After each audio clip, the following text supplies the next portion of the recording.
Hello po mga katambay, kamusta po lahat? Sana po nasa mabuti tayong kalagayan lahat mga katambay. Ito po, nagbabalik po ang inyong katambay, si Kamanong po, dito po sa Tambayang Makabayan. Inukomentohan po na inyong lingkod. Ito po mga katambay, talaga pong nakakalungkot po sa ating bansa mga katambay.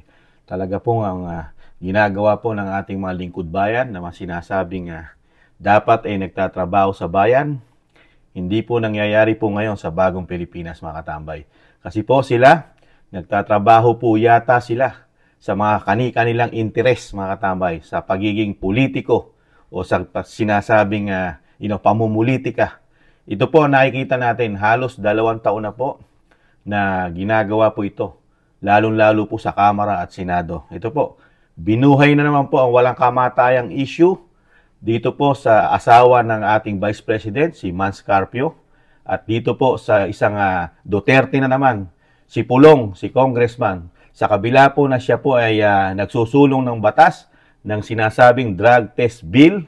Ito po naman ang sagot ng mga sinasabing mga nag-umaatake o attack dog tungkol naman po sa droga. Issue naman po ngayon. Ito po ay binuhay lang mga katambay. Binuhay lang po itong issue na ito. Pakinggan po natin ang balita. Comsec, please administer the oath to Mr. Jimmy Guban. Do you swear to tell the truth and nothing but the truth in this congressional inquiry, so help you God? Jimmy, pag binanggit mo ang pangalan na to, pag binanggit mo to, mamamatay ka. Si Pulong, si Mans, si Michael Yang. Ito, kilala ko po itong si Congressman Pulong Duterte. Sino si Atty. Mans Carpio? Siya ang asawa Yes, Your Honor. ng ating Vice President? No, Vice President, Your Honor. Ha? Yes, Your Honor. Nakakasiguro ka? Yes, Your Honor. Involved siya? Yes, Your Honor. Under oath ka? Opo, Your Mr. Honor. Guban. Yan po mga katambay. Nakita niyo po mga katambay, napakahaba po niyang hearing na yan, congressional hearing mga katambay. Putulin na natin.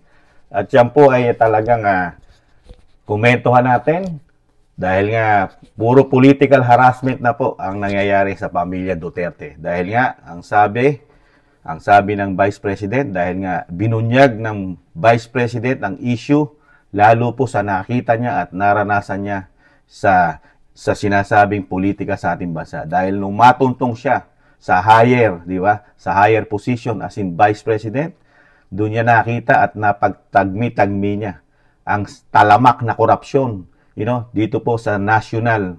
Dito po, kasi ang national, nandiyan na po lahat.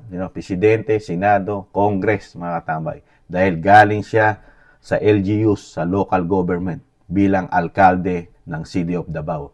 Diba? Binunyag niya yung korupsyon. Napakalalaking korupsyon. Diba? Na hindi maipaliwanag.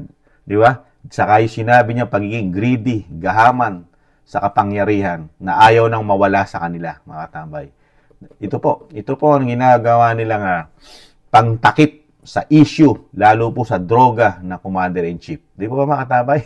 Gigil na gigil sila na ikabit sa Duterte, lalo dito po sa asawa naman ngayon, asawa ng Vice President, mga tambay. Samantalang talagang alam mo yung pinopolitical harassment ka dahil dala ng pamumulitika. Kasi halos lahat sila Di ba? Magmula sa ama hanggang sa anak. Ngayon, pasama na ang manugang ang Mans Carpio. Di ba? Wala na sila itinira. Isa na lang yata itinira nila. Nakatambay. Yung anak, yung anak na bunso, si I think Kitty o Kitty Duterte, di ba? Yun na lang ang walang ginagawang harassment sa ngayon, mga katambay. Pero nung panahon po ni dating Senador Trillanes, isinama pa yan. Yung si Kitty Duterte, di ba? Kaya ako nasabi rin na binubuhay rin niya, mga katambay. Dahil panahon pa ni Trillanes yan, nung senador siya. Si dating Senator Trillanes, di po ba? Yan na rin po ang issue. Yung custom, yung pagpapasok ng droga, ang mayroong protection, kasama pa dyan yung dating Bucor Chief, di po ba, na wala na rin po yon. Isa rin militar po yon, mga katambay, di po ba? At ito nga po, idinidiin na naman ngayon. Ibinabalik na naman yung lumang tugtugin, gamit na gamit po ngayon. Dahil nga po, pantapat po nila ito. Isa po ito sa pantapat nila dito po sa sinasabing issue ng Commander-in-Chief at ng pamilya at ng Voltes 5, yung droga. Ngayon, di ba? Hindi niyo po natandaan, nagbitiw po, di ba? Nagbitiw ng salita rin ng PNP na mas tutugunan nila yung mga high value ng mga drug lord at yung mga sinasabing mga kumikita rito ng malalaki. Ito po, biglang pasok ngayon. Parang pinakikita po sa atin, mga katambay, sa ating po mga Pilipino, tayong mga mamamayan, pinakikita po sa atin na ito po ang value high target.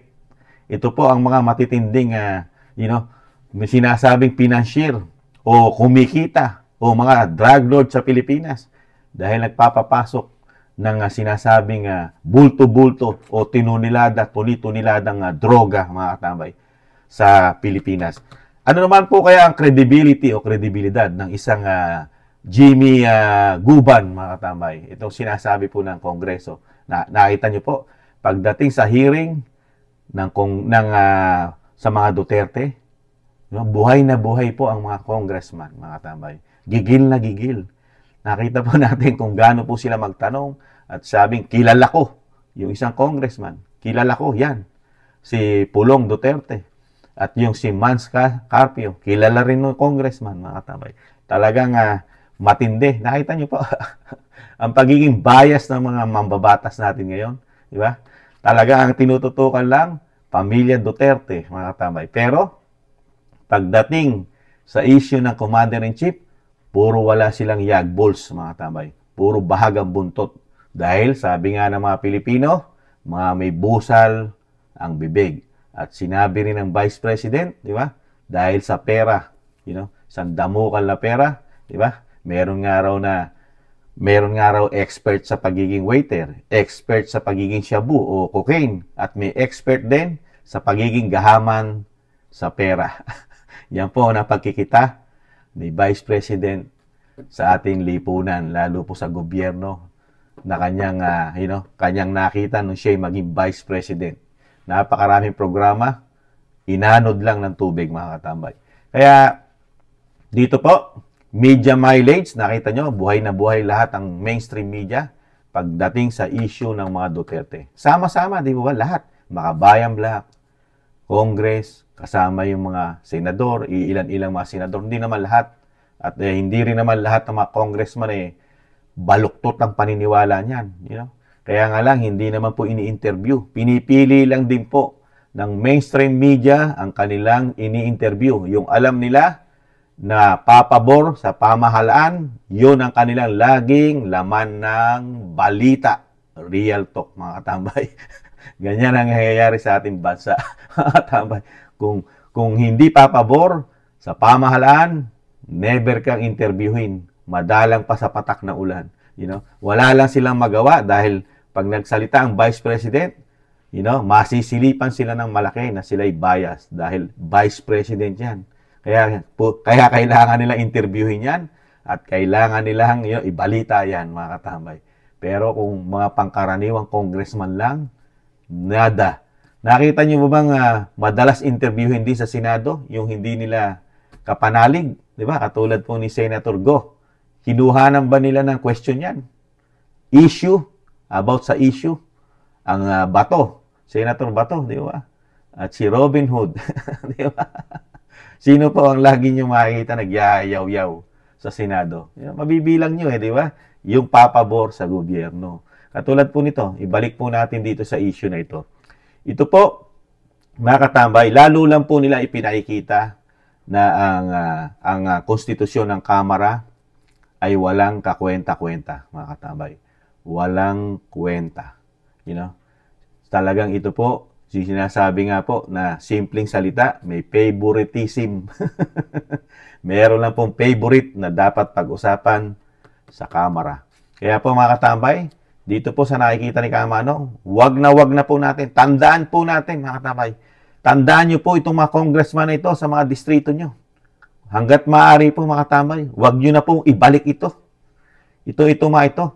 Walang mga political will ito, mga katambay. Ito po, sa tingin ni Kamanong, komento ni Kamanong, hindi makabayan ito, mga katambay. Hindi makabayan. Iba po ang sinusulong ng mga ito. Ito po yung mga wala, di umano.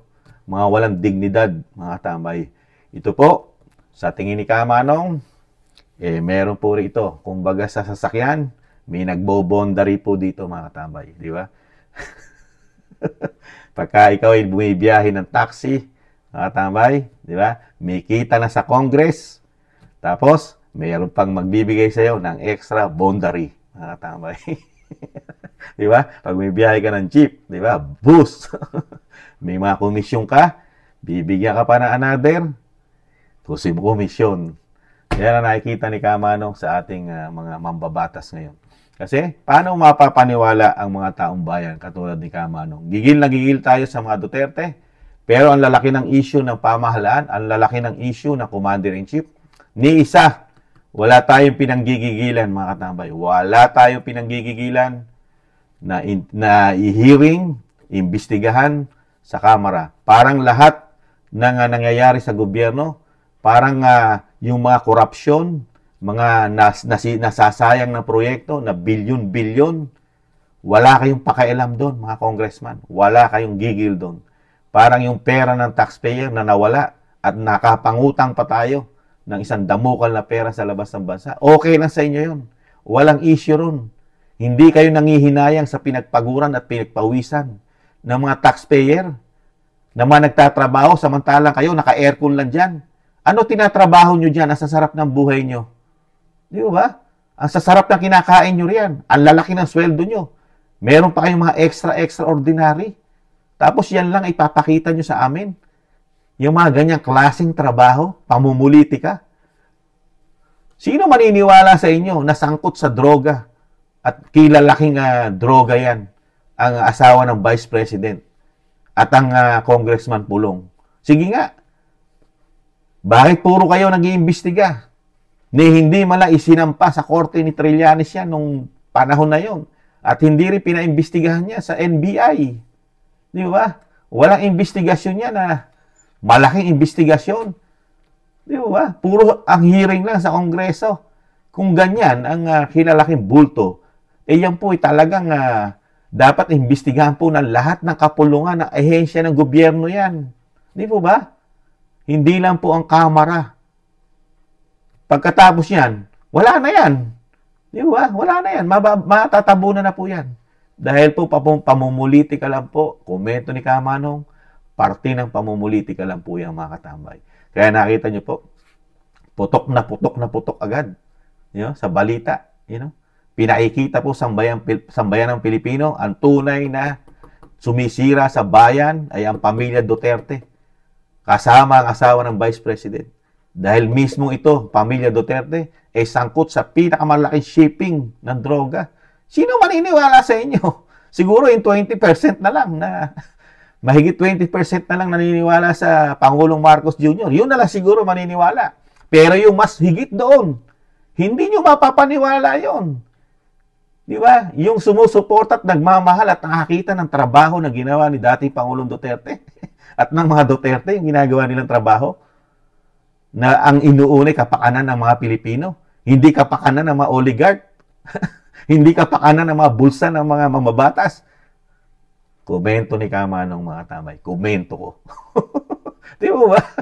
Mas priority, mas inuuna ang kanilang mga ambisyon sa politika. Nakakalungkot lang. Paano mo mapapaniwala ang taong bayan? Puro Duterte lang ang dinadala nyo sa hearing. Walang katapusang magdadalawang taon na, isang taon na mahigit. Puro Duterte.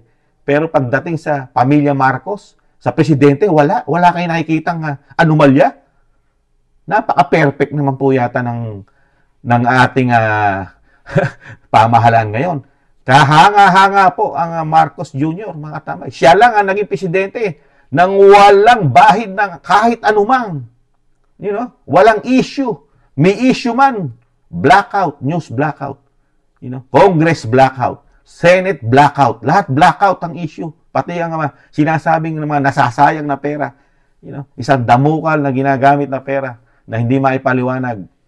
Mga tambay. Walang issue. Kaya lumang tugtugin na po yan, mga congressman. Siguro po, kayo na lang po naglulukuhan dyan. Niluluko nyo na lang po mga sarili nyo at inuubos nyo po ang pera ng bayan, kakahiring-hiring na walang kakwenta-kwenta. Pera ng taong bayan, gasta kayo ng gasta ng ganyang klase lang hearing dahil sa ambisyon nyo makapanira, dahil sa politika. Ganun po ang nangyayari ngayon, mga tambay. Komento ni Kamanong yan, mga tambay. Iba ang komento nyo. Kayo, pwede rin po kayong magkomento. Karapatan natin yan bilang taxpayer, mga tambay. Tayo nagpapasweldo sa kanilang lahat. Pati yung nilalamo nila. Isang damukal, laki mahal-mahal ng nilalamo ng mga yan. Sa hearing na yan, lumalamon po yan. Pati po mga kape niyan, masasarap ang kape niyan, hindi 3-in-1. Hindi gumagamit na 3-in-1 na kape ang mga yan. Puro pera po natin ang ginagastos niyan sa mga walang kakwenta-kwenta na hearing na yan, mga katambay. Ang pinaka-importanting hearing, yung issue na Commander-in-Chief. Diyan, nahangaan kayo ni Kamanong. Hahanga ako sa inyo, mga congressman, pagka ang Commander-in-Chief, first family na ang in-issue nyo diyan sa Kamara. Yan, magiging fairness po kayo niyan. Wala kayong kinikilingan, mga katambay. Di ba? Muli po, si Katambay Manong, nalulungkot po ng ating Kamara, ang ating konstitusyon ng Kamara, nababoy na po, mga katambay. Binaboy na po. Binaboy na. Napakababa na po ng tingin ng mga tao, lalo si Kamanong. Komento ni Kamanong, mga katambay. Komento ko. Muli po, si Katambay Manong po, nag-iwan po, nakakalungkot po ang nangyayari sa ating bansa. Puro Duterte na lang ang nakikita ang problema ng mga politiko, lalo po sa Kamara at Senado. Paalam, mga katambay. Maraming salamat po. Sa muli, bye-bye.